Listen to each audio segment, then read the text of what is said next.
जय श्री माता जी। परम पूज्य श्री माता जी सारे विश्व की सभी शुद्ध आत्मा और मेरी तरफ से तहे दिल से प्रणाम स्वीकार हो। परम पूज्य श्री माता जी कृपा करके आप सारे देव देवियों के साथ ये ध्यान और मेडिटेशन के मंच पर पधारिए और सारे शुद्ध आत्मा को परम चैतन्यित कीजिए। परम पूज्य श्री माता जी सारे विश्व की सभी शुद्ध आत्मा, सभी संत और सभी सहजी के ऊपर आपकी कृपा दृष्टि बनाए रखे माँ। परम पूज्य श्री माता जी कृपा करके ये सुंदर ब्रह्म मुहूर्तों की ध्यान में आपके साथ आनंद उठाने में अनुमति प्रदान कीजिए। परम पूज्य श्री माता जी कृपा करके आप सारे देव देवियों के साथ पधारिए और हम सब शुद्धात्मा और सहजी को निर्विचारिता स्थिति, ध्यान का स्थिति प्रदान करके परम चैतन्यित कीजिए।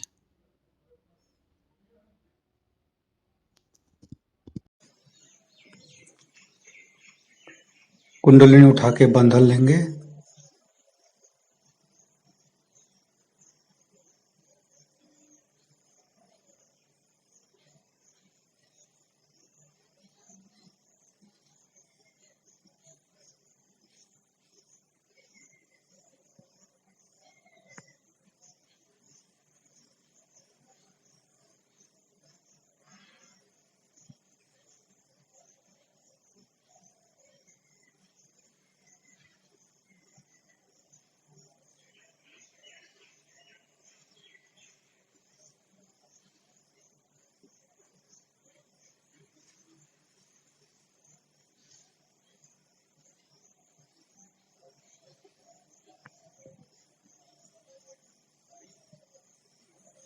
तीनों महामंत्र।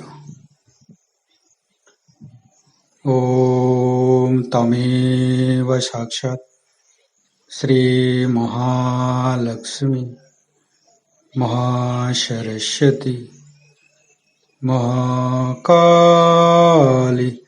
त्रिगुणात्मिका कुंडलिनी साक्षात् श्री आदिशक्ति माता जी श्री निर्मला देवे नमो नमः। ओम तमेव साक्षात् श्री कल्की साक्षात् श्री आदिशक्ति माता जी श्री निर्मला देवे नमो नमः। ओम तमेव साक्षात् श्री कल्की साक्षात् श्री सहस्रार स्वामिनी मोक्ष प्रदायिनी माताजी श्री निर्मला देवे नमो नमः। गणेश मंत्र लेंगे। ओम तमेव साक्षात् श्री गणेश साक्षात् श्री आदिशक्ति माता जी श्री निर्मला देवे नमो नमः। दोनों हाथ श्री माता जी की तरफ परम पूज्य श्री माता जी को बिंदी को देखते रहेंगे, मन में अच्छे अच्छे भाव लाएंगे, अच्छे अच्छे चिंता लाएंगे। परम पूज्य श्री माता जी, हम सारे विश्व की सभी सहजी आपके ऊपर पूर्ण रूप से समर्पित है माँ। कृपा करके हमारे ऊपर कृपा कीजिए, दया कीजिए, क्षमा कीजिए। परम पूज्य श्री माता जी, कृपा करके हमारे हृदय पर आपके श्री चरण की पूजा होने दीजिए माँ। ये हृदय, ये रोम रोम, ये सांसें आप ही का तो है माँ। हृदय से हमारे भय, हिम्मत, साहस, विश्वास आदि आता है माँ। कृपा करके हमारे ऊपर कृपा कीजिए। हृदय से हमारे रोग प्रतिरोधक क्षमता बढ़ाता है माँ। कृपा करके हमारे हृदय को साफ कीजिए माँ। और हमारे हृदय को साफ मतलब हमारे आत्मा को साफ है, और आत्मा को शुद्ध है। और आत्मा की शुद्ध मतलब हमारा ध्यान में गति, हमारा ध्यान में गति बढ़ाना ये आप ही कर सकते हैं माँ। कृपा करके हमारे हृदय चक्र को निरंजित कर दीजिए।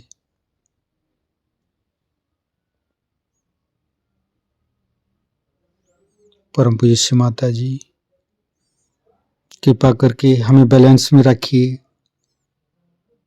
हम कभी अतीत में चला जाते हैं, कभी भविष्य में चला जाते हैं।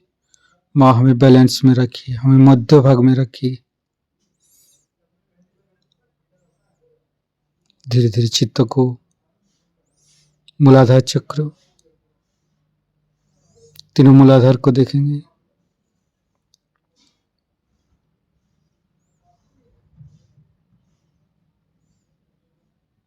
फिर तीनों स्वादिष्ठान, तीनों नाभि,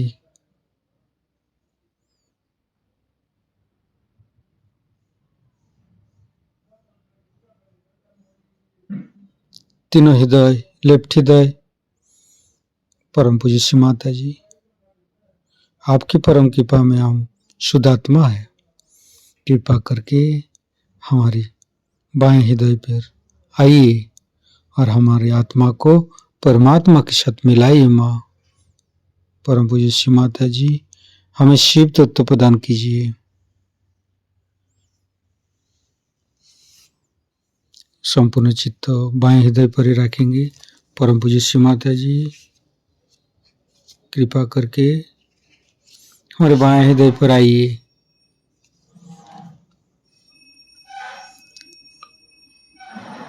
बाएं हृदय के समस्त दोषों को दूर कीजिए। परम पूज्य श्री माता जी, हमको लॉर्ड्स प्यार करने को अनुमति प्रदान कीजिए। लॉर्ड्स प्यार करते हैं। सर्गासीन हमारी जगत पिताश्री, आपके नाम की जयकार हो। इस पृथ्वी पर आपकी साम्राज्य आए, आपकी इच्छा अनुसार सब कुछ हो जाए। जिस प्रकार स्वर्ग में होता है, आज के दिन भी हमें प्रतिदिन की तरह भोजन प्राप्त हो। हमारी गलतियों को क्षमा करे, जिस प्रकार हम अपने अपराधियों को क्षमा करते हैं। हमें लालच में नहीं ले जाइए, बल्कि बुराइयों से विमुक्त करे, क्योंकि ये साम्राज्य, ये सत्ता तथा ये वैभव चिरंतन आप ही का है माँ। आमीन। ओम तमेव साक्षात श्री आदिशक्ति माता जी श्री निर्मला देव्ये नमो नमः। ओम तमेव साक्षात श्री कल्की साक्षात श्री शास्त्रार्थ स्वामिनी मोक्ष प्रदायिनी माता जी श्री निर्मला देव्ये नमो नमः। हमारे लेफ्ट हृदय को सहस्त्रार से मिलाएंगे।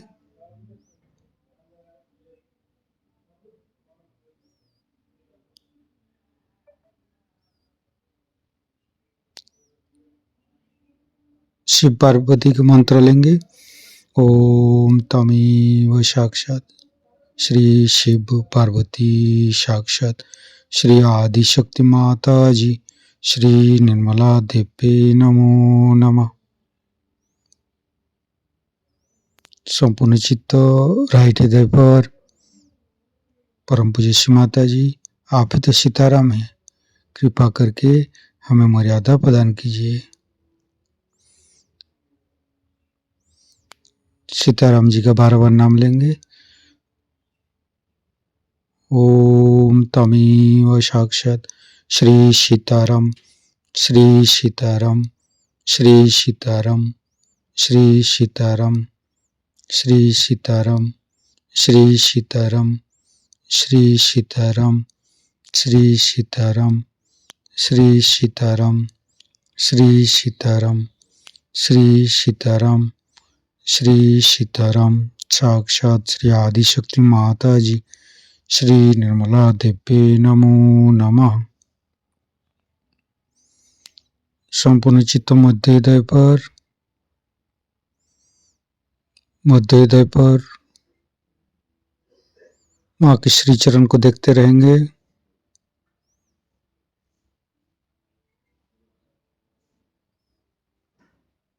परम पूज्य श्री माता जी का श्री चरण की शीतलता मध्य हृदय पर अनुभव करेंगे, फील करेंगे।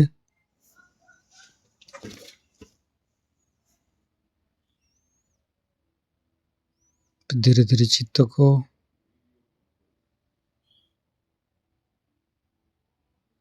विशुद्धि चक्र, तीनों विशुद्धि को देखेंगे। लेफ्ट, राइट, मध्य। परम पूज्य श्री माता जी हमारे गला में, हमारी भाषा में, हमारी भाषा की माधुर्य आप ही है। कृपा करके हमारे विशुद्धि चक्र पर आइए माँ। राधा कृष्ण का मंत्र लेंगे। ओम तमेव साक्षात श्री राधा कृष्ण साक्षात श्री आदिशक्ति माता जी श्री निर्मला देवी नमो नमः। फिर धीरे धीरे चित्त को फ्रंट आज्ञा, बैक आज्ञा, संपूर्ण चित्त बैक आज्ञा पर। परम पूज्य श्री माता जी, मैंने सबको क्षमा किया, कृपा करके आप भी मुझे क्षमा कर दीजिए। फिर धीरे धीरे चित्त को सहस्त्रार। परम पूज्य श्री माता जी हमारे अंदर अहंकार, प्रति अहंकार को दूर करके सहस्त्रार को खोल दीजिए माँ। संपूर्ण ध्यान का स्थिति।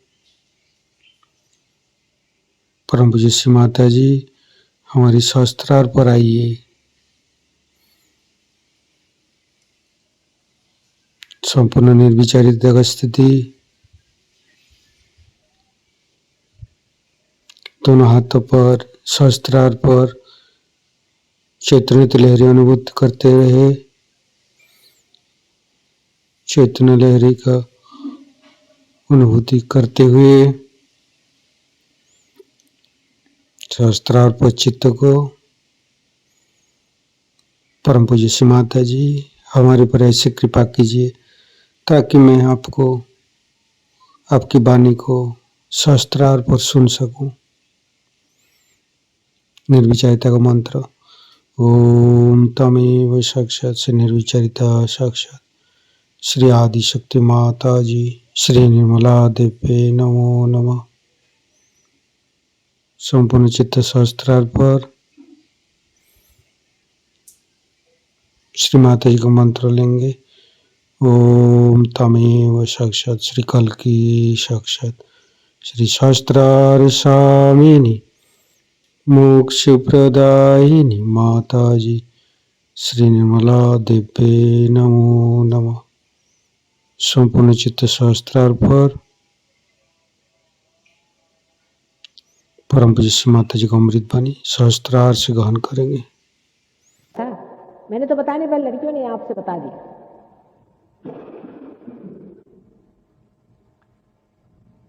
तो इस तरह से चक्र का पकड़ हो गई। जैसे इन्होंने माला निकाल दी, पार हो गए और इनके पास वो चीज आ गई। छोटी छोटी चीज पे लोग अटक जाते हैं।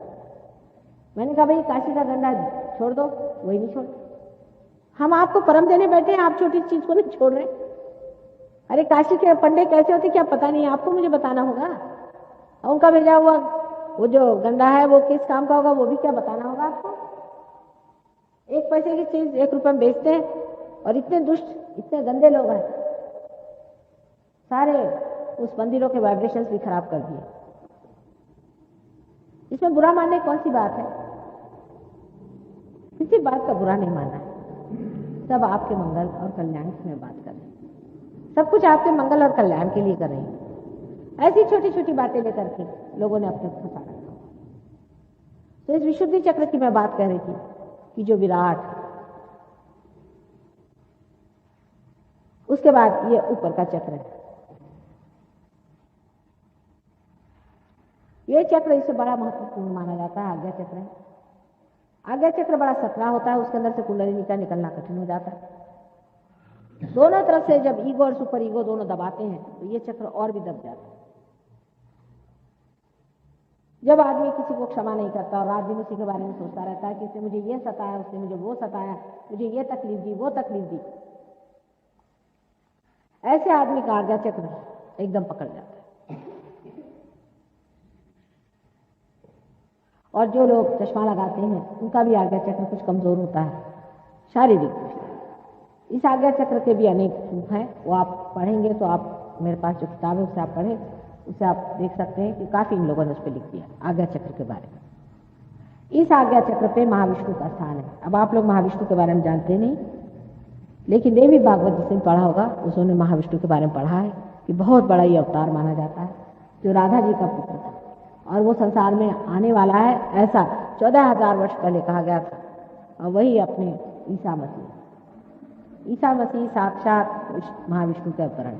अब मैं जो बात कर रही हूँ झूठ है सच है कैसे जानना चाहिए, इसका एक बड़ा आसान तरीका है।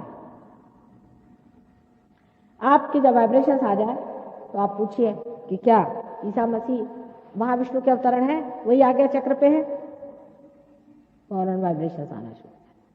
आज्ञा चक्र पे जो लॉर्ड्स प्रेयर है वो इसका मंत्र है, लेकिन वो साक्षात ओम और प्रणव के बने हुए, माने गणेश जी का अवतरण है, ओम प्रणव है। उन्होंने साकार अपना स्वरूप लिया और इस संसार को तारण करने के लिए वो आए थे। क्योंकि वो ओम और प्रणव है, उनकी मृत्यु जब भी हुई उसके बाद उनका पुनरुत्थान हुआ। और कृष्ण उनके पिता है, क्योंकि उन्होंने कहा था कि नैनम छिदन्ति शस्त्राणि नैनम दहति पावक, कि ये जो प्रणव है, जो ओम है, ये किसी चीज से भी कटता नहीं और किसी भी चीज से ये वहन नहीं होता है। उसकी सिद्धता करने के लिए महाविष्णु का अवतरण इस संसार में हुआ। कृष्ण उनके पिता थे, इसलिए उनको कृष्ण कहते हैं। और यशोदा जी का नाम रखने के लिए ही उनको राधा जी ने यीशु कहा। उनकी मां साक्षात राधा जी, महालक्ष्मी का अवतरण है। ये सब अपने ही हैं, लेकिन उनको जान लेना चाहिए। लेकिन प्रणव निराकार है, ओम निराकार है और साकार निराकार लेकर के बड़ा झगड़ा लोगों ने खड़ा करा हुआ। इस मामले में थोड़ी सी जरूर बात करूंगी, नहीं तो ये भी एक झगड़ा बना ही रहेगा परमानेंट। और खासकर आप देहरादून में तो काफी इस पे मैं देखती हूँ, सनातन धर्म और आर्य धर्म आदि वगैरह काफी लेकर के मैं तू होती रहती है। हालांकि मिला किसी को भी नहीं, सदियों से चले आ रहे हैं दोनों झगड़े, मिला किसी को भी नहीं, किसी की भी तृप्ति मैंने देख पाई। अब निराकार साकार की बात थोड़ी सी समझा दें तो ये झगड़े भी खत्म हो जाए। जिस वक्त हमारी पिंगला नाड़ी बनाई गई, जो कि हम देख रहे हैं हमारे राइट साइड में है, उस वक्त ये 5 तत्व जो थे उनको जागरूक करने की बात थी। आप 5 तत्व जानते हैं जिससे सारी सृष्टि बनाई, इनको जागरूक करना था।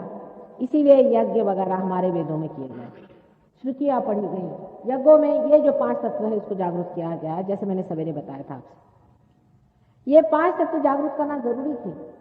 अग्नि को जागरूक करना था, पानी को जागरूक करना था, क्योंकि इनकी जागरूकता के कारण ही मनुष्य उनको इस्तेमाल कर सकता था। उसके बाद ही खेती बाड़ी शुरू हुई। आपका साइंस भी उसी वजह से मनुष्य के दिमाग में आया।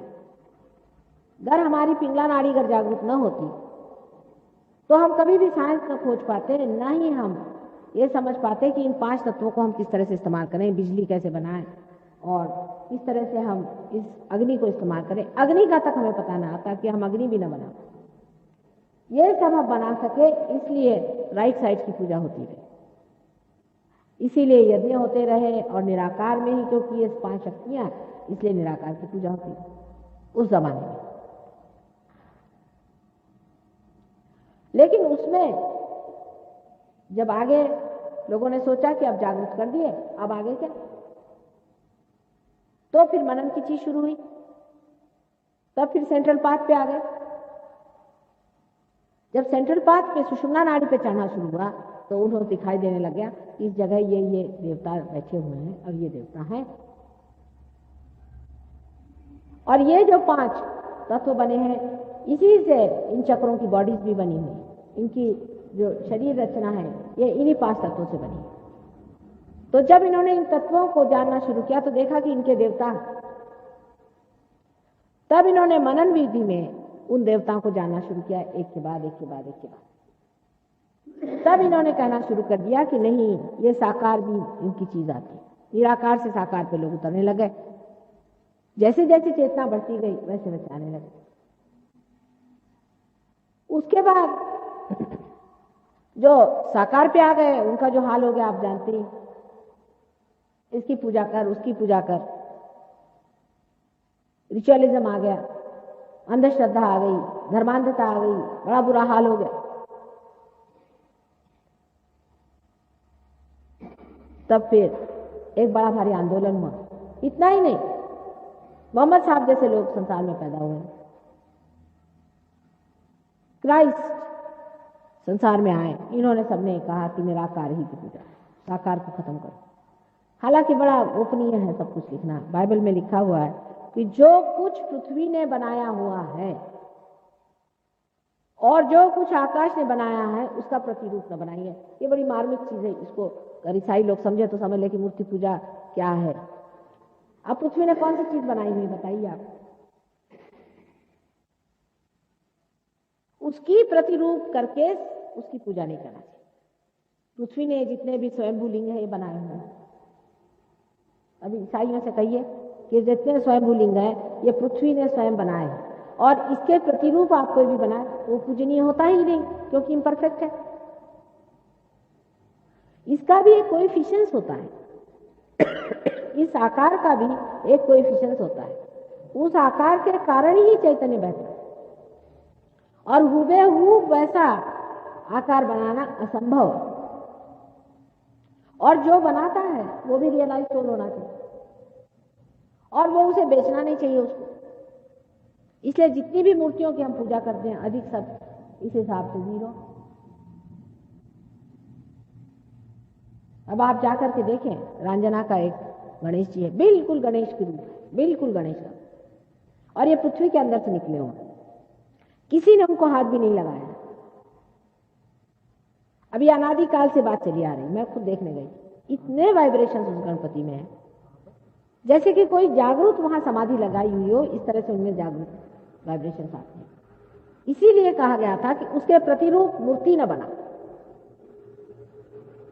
अब हम लोग हैं, इसको देखिए वही मूर्ति बनाने बैठ जाता, हर एक चीज की मूर्ति बना करके बैठ गए, उसको पूजने बैठ गए। उसका कोएफिशिएंस है या नहीं, उसमें चैतन्य है या नहीं, वो जागरूक है या नहीं, इसको तो हम देखते हैं। इसलिए मूर्ति पूजा का खंडन इस तरह से उन दिनों में ईसा मसीह के समय में हुआ, क्योंकि मूर्ति का मतलब यह गए वहां पर पैर पड़ना शुरू कर दिया, ये करना। अब काबा के अंदर जो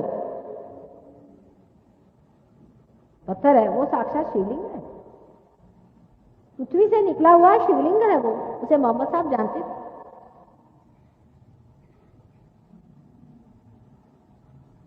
और जितने भी शिवलिंग साक्षात हैं वो साक्षात हैं, लेकिन जिसको देखिए वही मिट्टी का बना ले, पत्थर का बना ले, ये बनाने की इजाजत नहीं है, इसलिए मूर्ति पूजा बाधक। अब मूर्ति पूजा के विरोध में जो लोग बोलते हैं वो वहां तक सही है कि मूर्ति पूजा, जो कि मूर्ति झूठ मूठ में बनाई गई उसकी नहीं होनी चाहिए, यहां तक वो सही है। लेकिन साकार परमात्मा नहीं होते हैं, ये कहना बहुत गलत बात है। इसका मतलब है आपने वन साइडेडनेस ले ली। उसकी वजह दूसरी थी कि जब साकार की पूजा लोग करने लग गए तो लोगों ने देखा कि इस कदर वो गलत हो गए। समझ लीजिए कि हम आपसे कहें कि आप शहद को खोज लाएं, तो हम आपसे कहें पहले फूलों का वर्णन कहें कि फूल ऐसा होना चाहिए या ऐसा फूल मिलेगा, उसमें शहद मिलेगा। आप गए देख के चले, हाँ भाई फूल मिल गया, आप फूलों की पूजा करने लगे, शहद आपको नहीं मिलेगा। बातचीत से शहद नहीं मिल सकता, सिर्फ फूलों की बातचीत होती रही कि फूल ऐसे होते हैं, फूलों में ये करना चाहिए, फूलों को ये करना चाहिए, शहद नहीं मिलता बातचीत। तो उन्होंने कहा कि फिर भाई शहद नहीं मिला, चलो शहद की बातचीत कर। तो दूसरी बातचीत शुरू कर दी निराकार की, वो भी बातचीत ही बातचीत है, दिमागी जमा कर। आप चाहे शहद की बात करो चाहे फूल की बात करो, आपको शहद नहीं मिल सकता जब तक आप स्वयं ही मधुकर न हो जाए। जब तक आप स्वयं ही मधु को पाने के योग्य न हो जाए तब तक आपको शहद नहीं मिलेगा। फूल भी जरूरी है और शहद भी जरूरी है, और शहद को पाने के लिए आपका भी वो होना जरूरी है जिसे मधुकर कहते हैं।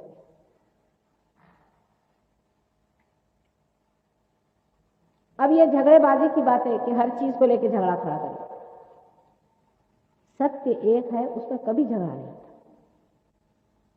अब उस जमाने में, जो पहले जमाने में जबकि सिर्फ हम अपने 5 तत्वों को प्रबुद्ध कर रहे थे, उस चीज को लेकर के और आज झगड़ा खड़ा करने की कोई जरूरत नहीं। जो बीच की बात हो चुकी है, यह भी बिल्कुल सही है कि परमेश्वर अवतार स्वरूप होते हैं, वो अवतार लेते हैं संसार में आ करके और मनुष्य का उद्धार करते हैं। यह भी बिल्कुल सनातन बात है। और यज्ञ करना भी सनातन बात है, जिसके कारण आप ये 5 एलिमेंट्स हैं अपने अंदर, उसकी शुद्धि करें। क्योंकि अगर आपके चक्र शुद्ध नहीं हुए तो मेरा कहना भी व्यर्थ हुआ। वो भी जरूरी चीज है और आत्मा का जानना भी जरूरी है। अगर इसको समझ ले तो सारा झगड़ा खत्म हो जाए और व्यर्थ की बकवास कर करके हजारों किताबें लिख करके जिस तरह से आप लोगों ने झगड़ा खड़ा कर दिया है वो सब देखा। अब कल ही एक साहब आए थे तो कह ले मैं गायत्री मंत्र कहता हूँ। भाई क्यों कहते हैं आप गायत्री मंत्र? वो पार नहीं हो पा रहे। मैंने कहा कि अच्छा आप कहिए कि आप गायत्री देवी के बारे में पूछें। पहले हम तो मानते नहीं वो साकार होती। अरे आप मानते नहीं तो किस आधार पे नहीं मानते? क्योंकि आप आर्य समाजी फैमिली में पैदा हो गए, आप आर्य समाजी बन गए। मनुष्य की स्वतंत्रता कहां गई? क्योंकि आप हिंदू पैदा हो गए, आप हिंदू बन गए। हो सकता था आप मुसलमान पैदा हो जाते, हो सकता था आप कहीं अफ्रीका में पैदा हो सकते थे। जब आपका पुनर्जन्म है ही तो आप कहीं भी पैदा हुए होंगे। शायद हो सकता है आप पूर्व जन्म में बड़े कट्टर मुसलमान होंगे और आज बड़े कट्टर आप ब्राह्मण बने बैठे, हो सकता है।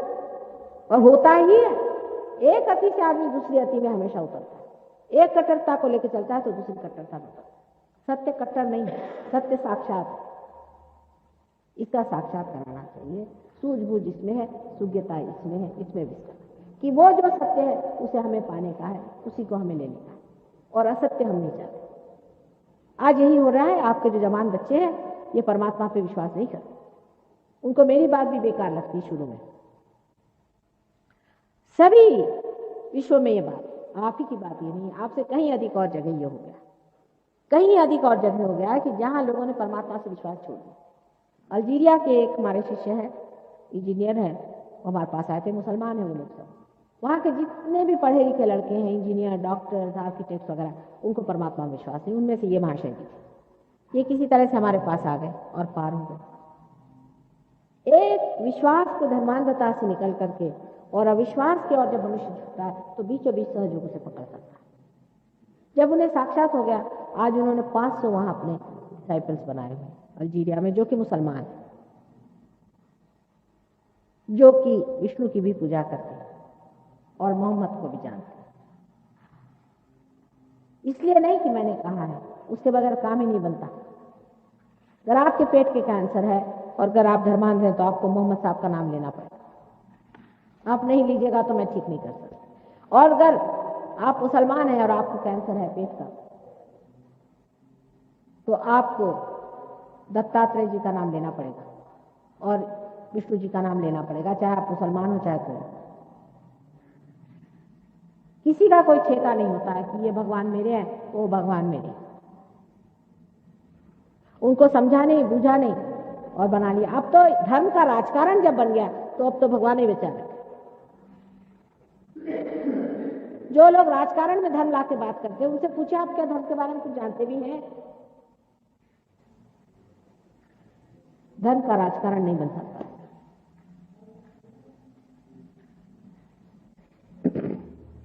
आपको मैंने विशुद्धि चक्र के बारे में बताया, अब आज्ञा चक्र के बारे में बताया। जब कुंडलिनी आज्ञा चक्र को छेदती है तब आप निर्विचार हो जाते हैं, निर्विचारिता आप में बैठ जाते हैं। यह भी चक्र यहां बहुत पकड़ता है। पता नहीं क्यों आप क्षमाशील कम है। क्षमा करना चाहिए, क्षमाशील होना बहुत जरूरी है, क्योंकि अगर हम क्षमाशील नहीं तो परमात्मा भी हमें क्षमा नहीं करेगा। हमें बहुत तकलीफें होती हैं दुनिया में, माना है, लेकिन हमको क्षमा करना चाहिए, इससे परमात्मा भी हमें क्षमा करे। नहीं तो परमात्मा क्यों हमारी गलतियां क्षमा करेगा? इससे भी आज्ञा चक्र बहुत पकड़ता है। क्षमाशीलता बहुत जरूरी है, इसलिए मैं बार बार आपसे कहती हूँ कि आप सबको क्षमा कर दें, पूरी तरह से क्षमा करें। अंत में आपका चक्र जो है, जिसे सहस्त्रार कहते हैं, जो 1000 पेटल से बना हुआ है। डॉक्टरों का भी झगड़ा कि 992 नाड़ियां हैं उनके हिसाब में, और इसको 1000 कहते हैं। अब यही लेके बैठे रहिए उनके साथ झगड़ा करके। 1000 पंखुड़ियां हैं, वो खुल जाती है कमल के जैसे। अनेक रंगों की पंखुड़ियां होती हैं, और जब ये खुल जाती है तब कुंडलिनी इसके अंदर से गुजर के और ब्रह्मरंध्र को छेद देती है। इसका नाम है ब्रह्मरंध्र। रंध्र माने छेद, और ब्रह्म का, ब्रह्म माने सर्वव्यापी जो शक्ति जो कार्यान्वित होती, परमात्मा की जो शक्ति जो सर्वव्यापी है, जो आपके अंदर निहित है। और जैसे ही ये छेद देती, आपके अंदर वो शक्ति स्थापित हो जाती। आप भी बता सकते हैं कि उसके अंदर क्या प्रॉब्लम है। ये सामूहिकता आपके अंदर जागरूक होती है, इसमें कोई लेक्चर नहीं देने की बात। यही घटना आज घटित होने वाली है। आज मेरा यहाँ आखिरी दिन है, मैं चली जाऊंगी दिल्ली। मैंने कल भी कहा था कि यहाँ से कुछ लोगों को मिलकर के कोई एक स्थान नियत कर दें, किसी के भी घर पे, छोटी सी भी जगह एक सेंटर की तरह से हो जाए, जहाँ सबका संबंध जुड़ जाए। उसको बहुत बड़ी जगह की जरूरत नहीं, एक एड्रेस ऐसा हो जहाँ सब लोग मिले तो देहरादून का सेंटर चल जाएगा, और देहरादून में कार्य हो सकता है। और हम दिल्ली से भी लोगों को यहाँ भेज देंगे जो आ करके और इसके बारे में काफ़ी समझा के आपकी मदद करेंगे। अनेक तरह की बीमारियाँ इसमें ठीक हो जाती है, कैंसर की बीमारी, हर एक तरह की बीमारी ठीक हो जाती है। वो आपको भी सिखा देंगे, आप भी जागरूक हो जाइए, वो आपको भी प्रगति कर देंगे। लेकिन आज तक ऐसा एक्सपेरिमेंट हमने किया नहीं कि ऐसी जगह पहुंचे जहां कोई पहले से सहयोगी नहीं रहता। ये पहला ही एक्सपेरिमेंट है, और इसका कारण है कि हमारी नातिन जो है यहाँ स्कूल में एडमिटेड थी। पिछली मरतबा हम आए तो हमने सोचा कि बड़ी तपोभूमि है, यहाँ ऐसा करने से कोई हर्ज नहीं, और कुछ लोग जुट भी गए, इसलिए बात बन गई। लेकिन आप में से कोई एक ऐसा एड्रेस हो जहाँ पर सब लोग मिल सकते हैं, साधारण घर हो तो भी चल जाएगा, ऐसा एक एड्रेस आप लोग सब मिल करके जो यहाँ पार हो जाए वो कर दें। और इस तरह की एक चीज़ चला देनी चाहिए जो शहर के अंदर हो, बहुत दूर न रहे। उसके बाद बाहर से लोग आते रहेंगे, आप उनसे पूरी तरह से गाइडेंस ले सकते हैं और आगे बढ़।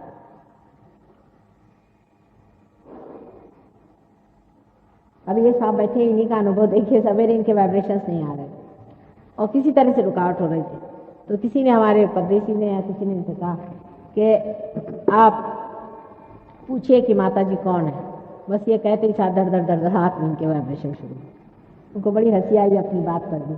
ऐसा ही चमत्कार होता है, एक चीज़ पर आदमी रुक जाता है। एक छोटी सी चिंगारी भी आँख में चल जाए या तिनका चला जाए तो सारा आकाश आपके आँख से लुप्त हो जाता है। उसी तरह की छोटी छोटी चीज़ पर हम उलझे रहते हैं। ऐसी अगर कोई छोटी चीज़ है उसे निकाल देना चाहिए और निकाल दे सकते। आप लोग सब इस तरह से हाथ करके बैठे हैं, आप इस तरह से बैठे रहिए, मैं सबको देखूं। कोई प्रश्न हो तो पूछिए, एक आध कोई प्रश्न हो तो पूछे, पर बेकार को प्रश्न पूछने में समय नहीं बर्बाद करना चाहिए। जो चीज़ आपके अंदर होने की उसको घटित होना चाहिए, या आपकी अपनी संपदा है, उसे पालें। अब छोटी छोटी बातों पे लोग उलझ जाते हैं। अभी कोई बता रही थी कि हम एक अंगूठी पहने थे, उसी के लिए कहने लगे कि माता जी ने हीरे की अंगूठी क्यों पहनी। भाई हमारे पास बहुत ज़्यादा अंगूठियाँ हैं और हमारे पति चाहते हैं कि हम सब अलंकार से लिप्त रहें और सब हमारे पति की गाड़ी कमाई है। यहाँ लोग जो हमारे पति को जानते जानते हैं बहुत ईमानदार आदमी, कोई ने बेईमानी पैसा नहीं कमा। लेकिन आश्चर्य की बात है कि वो अंगूठी हीरे की नहीं है, वो झूठी अंगूठी, वो किसी ने हमको प्रेम से दे दी कि जब हमने पहने। ये देखिए, ये माया के चक्कर देखिए, वो बिल्कुल झूठी अंगूठी है। हमारे पास अपनी बहुत सारी है हीरे की, लेकिन वो झूठी अंगूठी हम पहने थे प्रेम के पीछे, वो चक्कर से उसी पैटर्न में। हम किसी से एक पैसा कभी लेते नहीं, ना आप हमें दे सकते।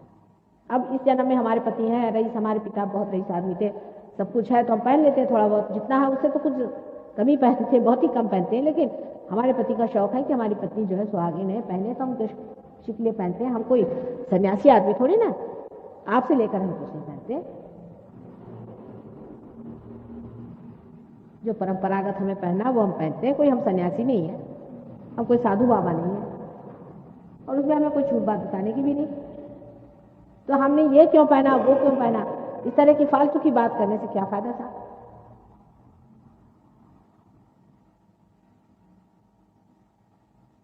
इसकी सब जो खबर रखते हैं वो लोग चोर होते हैं, इसलिए रखते हैं, वो सब सर्कस चलाते हैं, वो सब ढोंग बना के क्लाउन बन के आपके सामने खड़े हो जाते हैं और आप उसी से अभिभूत हो जाते हैं।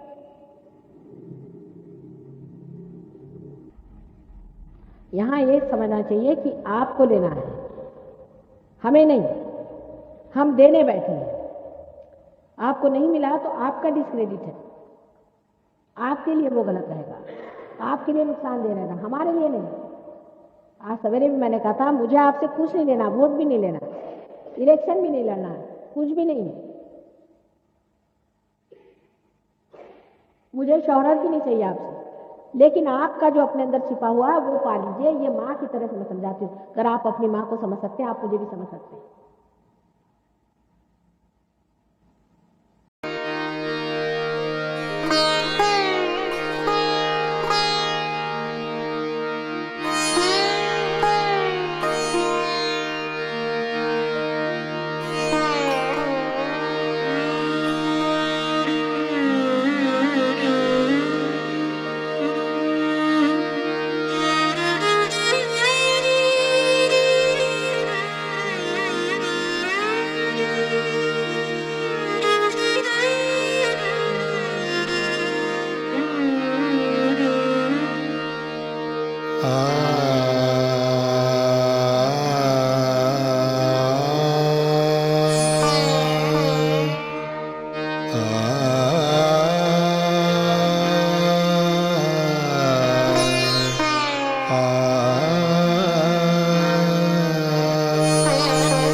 अखिल जगत जननी तू देवी, अखिल जगत जननी तू देवी, महिषासुरमर्दिनी भवतारिणी, महिषासुरमर्दिनी भवतारिणी, त्रिविधताप मनिचे मम शमवी, त्रिविधताप मनिचे मम शमवी, अखिल जगत जननी जननी तू देवी देवी देवी देवी, अखिल जगत जननी।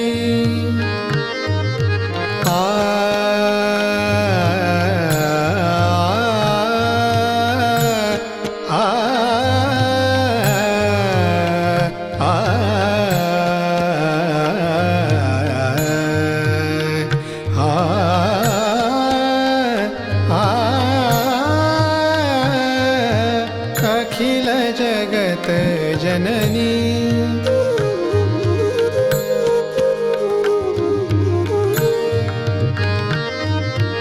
असुर पतित मय धरा जाहली असुर पतित मय धरा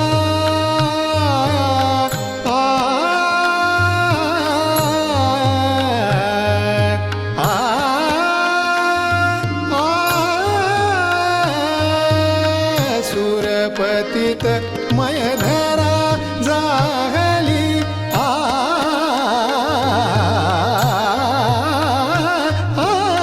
सुरपतित मय धरा जाहली भाव भक्ति निर्मल सेवा मुरली भाव भक्ति निर्मल सेवा मुरली दलन करुनियरी जन मन रमवी अखिल जगत जननी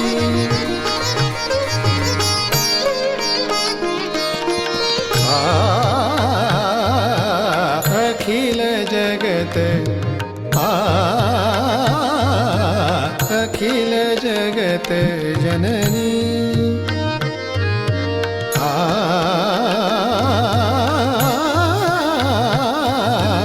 अखिल जगत जननी तू देवी अखिल जगत जननी अखिल जगत जननी अखिल जगत जननी तू देवी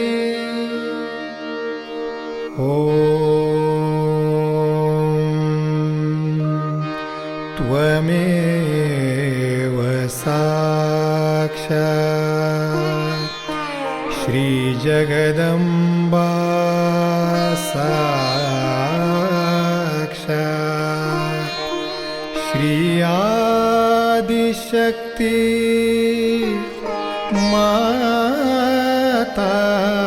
माताजी श्री निर्मला देवे नमो नमः नमो नमः नमो नमः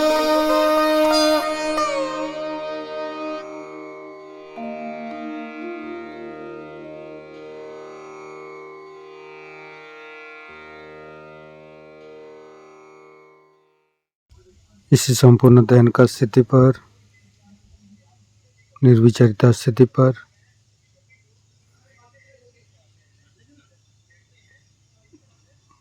परम चैतन्य तो अनुभव करते हुए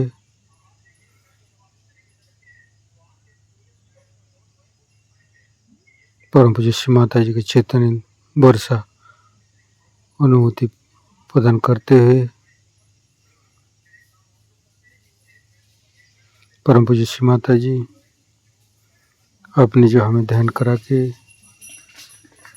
निर्विचारिता स्थिति प्रदान की है, चैतन्य की है, इसके लिए मैं आपको कटी कटी नमन।